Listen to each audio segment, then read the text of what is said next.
Olá, amigos que nos acompanham através de nosso canal. Nos alegramos mais uma vez por ter você conosco, nos assistindo, ouvindo as nossas meditações.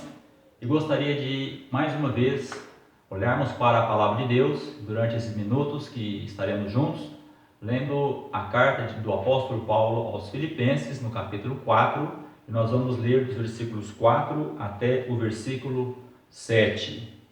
Carta de Paulo aos Filipenses, capítulo 4, versículos 4 até o versículo 7. Diz a palavra: Alegrai-vos no Senhor. Outra vez digo, alegrai-vos. Seja a vossa moderação conhecida de todos os homens. Perto está o Senhor. Não andeis ansiosos de coisa alguma. Em tudo, porém, sejam conhecidas diante de Deus as vossas petições, pela oração e pela súplica, com ações de graças. E a paz de Deus, que excede todo o entendimento, guardará o vosso coração e a vossa mente em Cristo Jesus. E confiamos que o Senhor há de abençoar para nós ricamente, mais uma vez, esta meditação que teremos de sua santa palavra. A carta de Paulo aos Filipenses é uma das cartas que Paulo escreveu durante o período em que ele esteve na prisão. As outras foram Efésios, Colossenses e Filemão. E Paulo trata aqui de 3 temas, neste trechinho que lemos, que eu gostaria de focar nestes momentos. Paulo fala de alegria, Paulo fala de moderação e Paulo fala da paz. Alegria é algo que é um dos focos do apóstolo nesta carta. Ele faz diversas vezes a menção da alegria.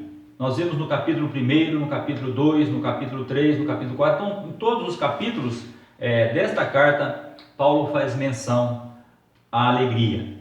E ele diz: alegrai-vos sempre no Senhor. E ele dá ênfase: outra vez digo, alegrai-vos. Agora, esta alegria de que Paulo fala, que alegria é essa? Onde ele buscava essa alegria? Porque ele estava conduzindo os irmãos a sentir a alegria. Que alegria é essa que o apóstolo menciona aqui? Que tipo de alegria? A alegria da qual o apóstolo fala aqui não se trata apenas de uma satisfação passageira.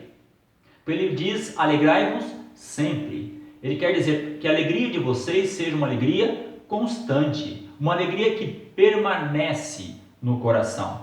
Então, trata-se de uma alegria permanente. A alegria do qual o apóstolo fala aqui também não é aquela alegria que nós sentimos quando estamos ausentes de problemas. Aquela alegria que nós sentimos quando estamos passando por bons períodos, por períodos de tranquilidade, quando estamos voando, como digitado, no céu de brigadeiro. Não, também a alegria que Paulo fala aqui, não é aquela alegria promovida pela ausência de problemas. Aqui mesmo nós vemos o próprio apóstolo Paulo, no versículo 11, ele diz, neste mesmo capítulo: digo isto não por causa da pobreza, porque aprendi a viver contente em toda e qualquer situação. Tanto sei estar humilhado, como também ser honrado.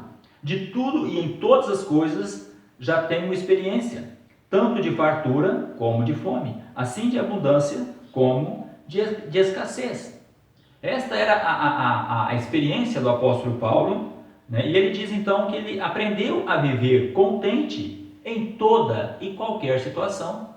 Então, quer na bonança, quer na dificuldade, como diz aqui, tanto sei estar humilhado como honrado. Em todas as circunstâncias já tenho experiência de fartura, de fome, de abundância, de escassez, em qualquer situação. Paulo diz: eu posso estar contente, eu tenho alegria. E como já mencionamos, quando Paulo recomenda aos irmãos esta alegria, Paulo estava numa prisão. Nós estamos passando esse período de pandemia em que nós estamos sendo de alguma forma privados de liberdade. Nós somos recomendados a evitarmos ficar saindo de casa, somos orientados a permanecer o maior tempo possível dentro de casa e sair apenas para alguma necessidade. Isso muitas vezes deixa-nos estressados. Isso leva muitas pessoas até a depressão, porque tem que ficar em casa, evitar ficar saindo. Agora, isso é algo que nós temos, é algo que não nos não nos priva de toda a liberdade, não é uma pena que é imposta sobre nós, mas o apóstolo Paulo, ele estava privado da sua liberdade de ir e vir, ele estava numa prisão e sob o poder do Império Romano, e não havia naqueles dias os direitos humanos como existe hoje, onde o preso tem direitos. Naquele tempo não era assim, eram verdadeiras masmorras, não havia nenhum conforto, ali. Mas ainda assim, Paulo diz: alegrai-vos sempre. Isso nos recorda também o profeta Abacuque. Lá no capítulo 3 do seu livro, ele conclui o seu livro dizendo: ainda que a figueira não floresça, nem haja fruto na vide, o produto da oliveira minta e os campos não produzam mantimento, as ovelhas sejam arrebatadas do aprisco e nos currais não haja gado, todavia eu me alegro no Senhor, exulto no Deus da minha salvação. Olha que algo precioso essa experiência do profeta de Deus, desse homem de Deus Abacuque. Ainda que as circunstâncias sejam totalmente desfavoráveis, apesar de todas as dificuldades e adversidades, ele diz: eu me alegro no Senhor. E tal como o profeta Abacuque e tal como o apóstolo Paulo, agora eles então apontam para a fonte dessa alegria. Por que eles podiam estar alegres? Porque eles estavam alegres no Senhor. Essa é a fonte da alegria permanente, o Senhor Jesus Cristo. O Senhor é, portanto, a fonte da alegria permanente, a fonte da verdadeira alegria. É comum nós ouvirmos pessoas dizerem: o mundo não proporciona alegria, o mundo só nos dá momentos alegres. Então a alegria do mundo é alegria vã, é uma alegria passageira, uma alegria efêmera, mas o Senhor pode proporcionar para nós a alegria duradoura, a alegria permanente, independentemente de quais sejam as circunstâncias que estejamos atravessando. Então, o segredo, apesar da adversidade, para termos alegria, é a alegria no Senhor. Eu penso que a alegria no Senhor decorre também de um espírito de gratidão. Eu penso que a alegria no Senhor decorre de um espírito de gratidão a Ele. O salmista, no Salmo 103, versículo 2, diz: bendize, ó minha alma, ao Senhor, e não te esqueças de nenhum só de seus benefícios. A gratidão nos faz alegres no Senhor. Quando nós compreendemos que tudo o que somos, o que temos, que o Senhor é toda a provisão para a nossa vida, nós somos alegres. A gratidão ao Senhor nos conduz a termos alegria dele. O apóstolo Paulo, com certeza, ele tinha um espírito grato a Deus, conforme nós podemos ver no versículo 11 deste mesmo capítulo, que já lemos inclusive: digo isto não por causa da pobreza, porque aprendi a viver contente em toda e qualquer situação. Então Paulo está dizendo: olha, eu consigo ser contente em toda e qualquer situação. Por quê? Porque havia no coração dele gratidão ao Senhor. Essa gratidão não era pelo muito que o apóstolo tinha, mas pelo necessário para cada dia. Ele sabia que ele podia contar com o Senhor com o necessário para cada dia. Quando ele escreve a Timóteo, na sua primeira epístola, capítulo 6, ele escreve ali aquele seu filho na fé: de fato, grande fonte de lucro é a piedade com o contentamento, porque nada temos trazido para o mundo, nem coisa alguma podemos levar dele.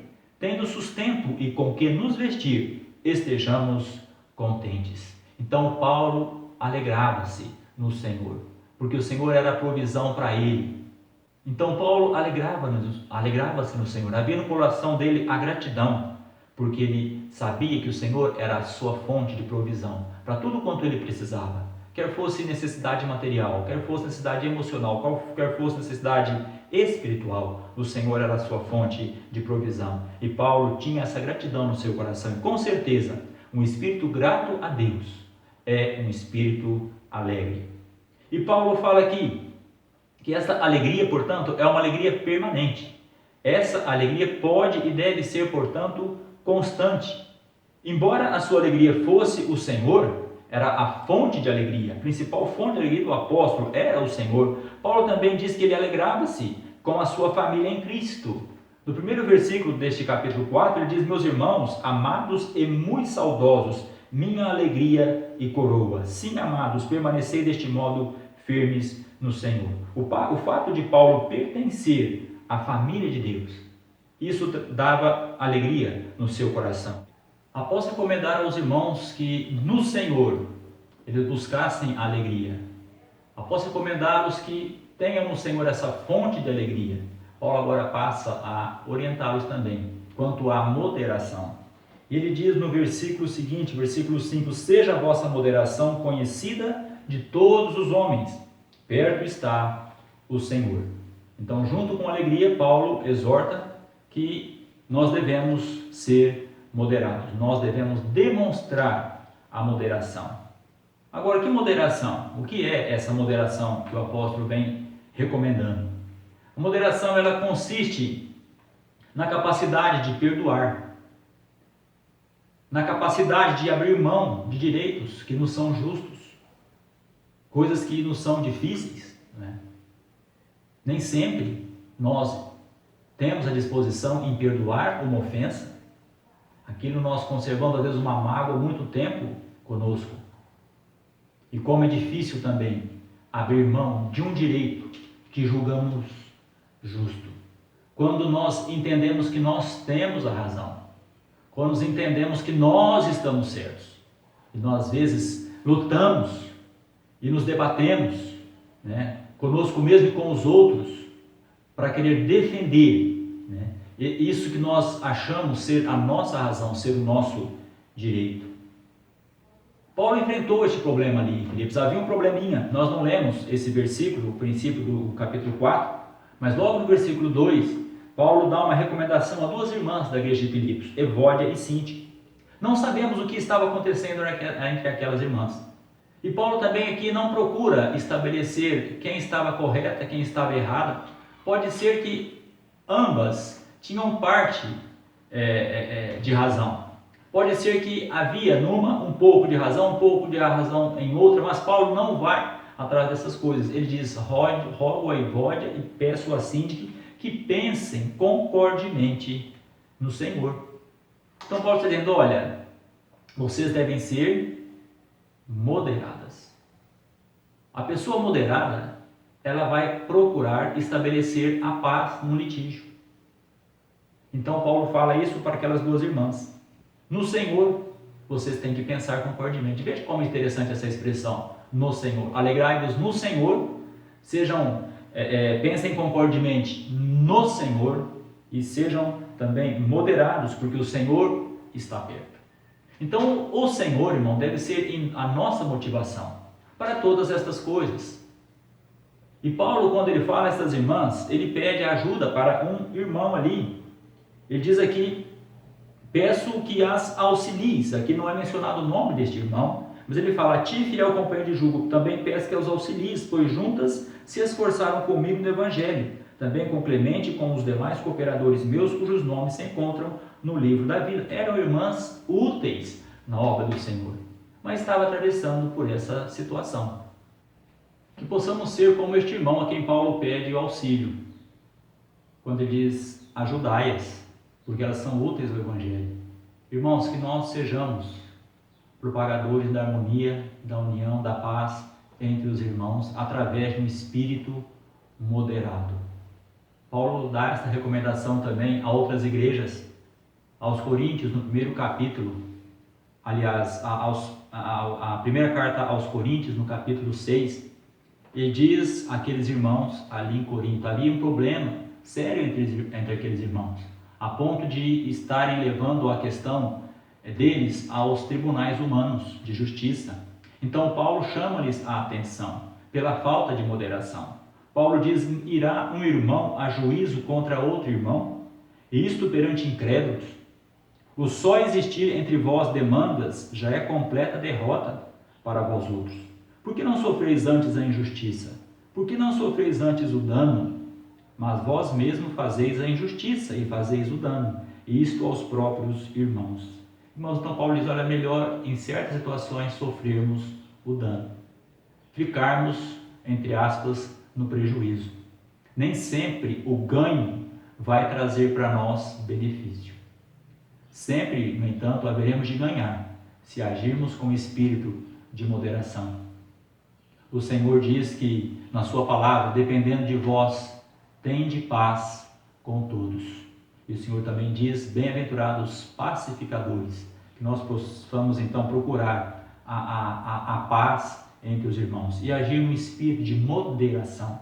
Aos Romanos também Paulo dá a seguinte exortação no capítulo 12, versículo 17: não torneis a ninguém mal por mal, esforçai-vos por fazer o bem perante todos os homens. E diz: se possível, quanto depender de vós, tende paz com todos os homens. Então, estando ao nosso alcance, ainda que tenhamos que sofrer o dano, vamos optar por promover a paz. O apóstolo Pedro, ele aponta para o exemplo sublime que nós temos na pessoa do Senhor Jesus Cristo. Paulo, quando escreve a primeira carta no capítulo 2, ele diz: ele, o Senhor Jesus, quando ultrajado, não revidava com ultraje. Quando maltratado, não fazia ameaças, mas entregava-se àquele que julga retamente. Isso era o que o Senhor Jesus ele fazia. Ele entregava-se ao Pai. Ele deixava tudo com o Pai. Entregava-se àquele que julga retamente. Tratar com brandura o culpado, essa deve ser a nossa atitude. Tratar o culpado com brandura. Se temos questão com alguém, alguma pendência, irmãos, vamos tratar isso com brandura. Muitas vezes nós somos brandos conosco, nós somos duros demais com os outros. E o Senhor Jesus, ele chama para junto de si aqueles que estão carregados de culpa, aqueles que estão carregados de pecado, e ele promete alívio. Ele diz: vinde a mim todos que estáis cansados e sobrecarregados, e eu vos aliviarei. Tomai sobre vós o meu jugo e aprendei de mim, que sou manso e humilde de coração, e encontrarei descanso para as vossas almas, pois o meu jugo é suave e o meu fardo é leve.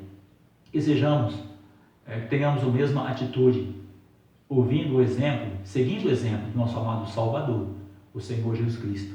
Sendo ultrajado, não revidava com ultraje, mas entregava-se àquele que julga retamente, e atraindo para si homens pecadores, culpados, mas dando-lhes alívio e paz ao coração. Como é gostoso, quando nós nos deparamos com situações de conflito e ali existe alguém, um mediador, um pacificador, para promover a paz no litígio. E principalmente quando esse litígio está existindo entre o povo de Deus. Evódia e Sinti, pense concordemente no Senhor. Nós podemos, irmãos, ter divergências, muitas vezes entre nós, às vezes opiniões divergentes, pensamentos às vezes diferentes, gostos diferentes, mas no Senhor deve haver sempre a unidade. Infelizmente, por pequenas coisas, por coisas não relevantes, coisas que não afrontam de fato a sã doutrina, coisas secundárias, muitas vezes têm trazido desarmonia e desunião entre o povo de Deus. Coisas têm trazido divisão. Por quê? Porque falta moderação. Mas no Senhor, pensemos concordemente. Moderação é isso: abrir mão de um direito, ainda que legítimo, saber promover a paz, ter capacidade de perdoar. É isso que a palavra moderação diz aqui neste contexto. Então, a alegria e a moderação, elas aparecem lá em Gálatas capítulo 5, naquela lista de fruto do Espírito Santo. Ali diz: o fruto do Espírito é amor, alegria, paz, longanimidade, benignidade, bondade, fidelidade, mansidão, domínio próprio.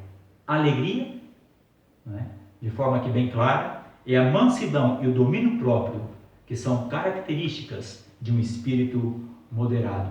Então, o crente cheio do Espírito Santo, ele vai ser um crente alegre e vai ser um crente onde ele exerce a moderação. O mandamento do apóstolo é que esta moderação ela seja notória a todos os homens. Seja a vossa moderação conhecida de todos os homens. Isso quer dizer, nós devemos demonstrar a nossa moderação, não em palavras, mas através de atitudes. As pessoas devem notar em nós que somos pessoas moderadas, equilibradas. E assim como o Senhor é a razão para a nossa alegria, assim ele deve ser também a razão para a nossa moderação. Porque Paulo diz, seja a vossa moderação conhecida de todos os homens. Por quê? Ele dá a resposta, porque perto está o Senhor. Perto aqui pode ser interpretado em dois aspectos. Primeiro, que a volta do Senhor Jesus Cristo está próxima. E esta é a interpretação mais comum. E essa esperança, viva em nosso coração, deve nos motivar à moderação. Mas perto aqui pode também ser interpretado como o Senhor está conosco todos os dias. Ele está conosco. Mas independentemente de qual seja a interpretação, o fato é que ambas são verdadeiras. E o Senhor estando perto, nós podemos deixar as nossas questões nas suas mãos, porque Ele julga e defende a nossa causa com justiça. Lembre-se, entregando a nossa causa àquele que julga retamente. Era o que o Senhor Jesus Cristo fazia. Não revidava, mas entregava-se àquele que julga retamente. Alegria, moderação e paz. Deus será glorificado por meio de nós, neste mundo tão hostil, sem nós abundar essas virtudes. E Paulo agora ele vem mostrando, no versículo 6, na sequência, Paulo agora aponta o caminho para que a alegria e a moderação sejam alcançadas. É não permitir que a ansiedade domine o nosso coração. Versículo 6 diz, não andeis ansiosos de coisa alguma, em tudo, porém, sejam conhecidas diante de Deus as vossas petições, pela oração e pela súplica, com ações de graça. O que mais promove a ansiedade, irmãos, é a preocupação, aquela preocupação que vem associada com a falta de fé. A preocupação, a falta de fé, leva-nos à ansiedade. E são esses dois pecados condenados pelo Senhor Jesus ali no Sermão do Monte. Após apontar para o cuidado que o Pai tem em alimentar as aves do céu, vestir tão esplendorosamente os lírios, ele diz, portanto, não vos inquieteis com o dia de amanhã, pois o amanhã trará os seus cuidados, basta ao dia o seu próprio mal. Talvez a ansiedade seja o pecado mais presente em nós. Afinal, nós vivemos em um mundo que nos empurra a ter muitas necessidades. Não basta ter o básico para cada dia, que o Senhor promete nos dar. O marketing do mundo, ele nos fala que nós precisamos de mais, de mais e de mais. E assim nós incorporamos essas tantas necessidades, que na verdade não são necessidades, mas que o marketing do mundo implanta sobre nós, joga sobre nós como sendo necessárias para a nossa vida, e esse acúmulo de necessidades, de coisas, acabam por conduzir-nos à ansiedade. O apóstolo agora ele aponta também para nós o caminho. O que nós devemos fazer diante dessas inquietações? O apóstolo diz que nós devemos apresentar tudo ao Senhor. Ele diz, não andeis ansiosos de coisa alguma. Isso inclui qualquer inquietação. Tudo que nos tira a paz. Não existe coisas grandes demais ou pequenas demais para Deus. Não existe nada na nossa vida que julguemos coisas de menos ou mais importantes que o Senhor não queira nos auxiliar, não queira nos ajudar. Nós devemos antes fazê-las conhecidas diante de Deus. Todas as nossas necessidades, nossas ansiedades, devemos fazê-las conhecidas diante de Deus. E é interessante observar isso, que nós devemos fazer diante de Deus e não por Deus, porque Ele já as conhece de antemão, mas Ele quer que nós as levemos a Ele, que os demonstra a nossa confiança no Senhor. Então, vamos fazer tudo conhecido diante de Deus, pela oração, diz a palavra, e pela súplica. Paulo faz distinção aqui entre oração e súplica. Talvez o que ele esteja querendo dizer seja isso: olha, vocês devem orar, e quando orarem, peçam a Deus aquilo que vocês precisam. Ou seja, nas orações de vocês, incluam as suas petições. Ou seja, oração com súplica. Pode parecer até uma observação sem importância, mas se observarmos bem, irmãos, nós vamos ver que isso é um desafio. Eu já ouvi pessoas dizerem, e você também provavelmente já ouviu, pessoas que falam que nós não precisamos pedir nada a Deus porque Ele sabe das nossas necessidades. Mas, além disso, muitas vezes nós rotulamos coisas como inapropriadas para serem levadas a Deus em oração. Então, às vezes temos esse conceito conosco: Deus já sabe o que eu preciso, por que eu tenho que pedir se Ele sabe da minha necessidade? E, além disso, nós rotulamos certas coisas como inapropriadas para nós apresentarmos, para serem levadas a Deus em oração. Mas a palavra é fazê-las conhecidas diante dele, todas as nossas ansiedades, todas as nossas questões. Então, a orientação é: não andeis ansiosos de coisa alguma. Então, qualquer coisa, qualquer motivo que me deixe ansioso, e que em tudo nós devemos fazer então conhecidas diante de Deus as nossas petições. E esse em tudo significa não existir então coisas pequenas ou coisas grandes demais para que o nosso Pai não tenha interesse em auxiliar-nos. E Paulo mostra ainda neste versículo que nossas súplicas devem ser acompanhadas por um coração agradecido.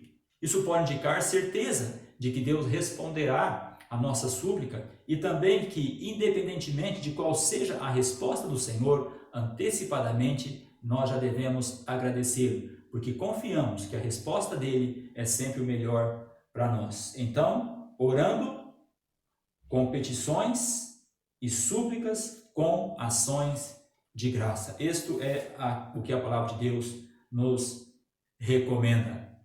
No versículo 7, Paulo apresenta que, havendo a alegria do Senhor em nós, junto com a moderação, e adicionando a isso a oração de fé, o resultado não vai ser outro a não ser a paz de Deus. E 3 pontos aqui no versículo 7 são importantes para a nossa observação. Primeiro, a paz de Deus em nós. Ele diz: a paz de Deus. Essa é a paz que nós temos, que o Senhor Jesus Cristo nos dá. É a paz que ele deixou com os seus ali em João 14, 27, quando ele estava com seus corações já apertados. Logo alguns dias depois, o Senhor haveria de ser crucificado, e eles seriam com certeza tomados de um assombro, de uma tristeza, de um pesar, de medo, e o Senhor então já os prepara dizendo: deixo-vos a paz, a minha paz vos dou, não vou lá dou como a dá o mundo, não se turbe o vosso coração, nem se atemorize.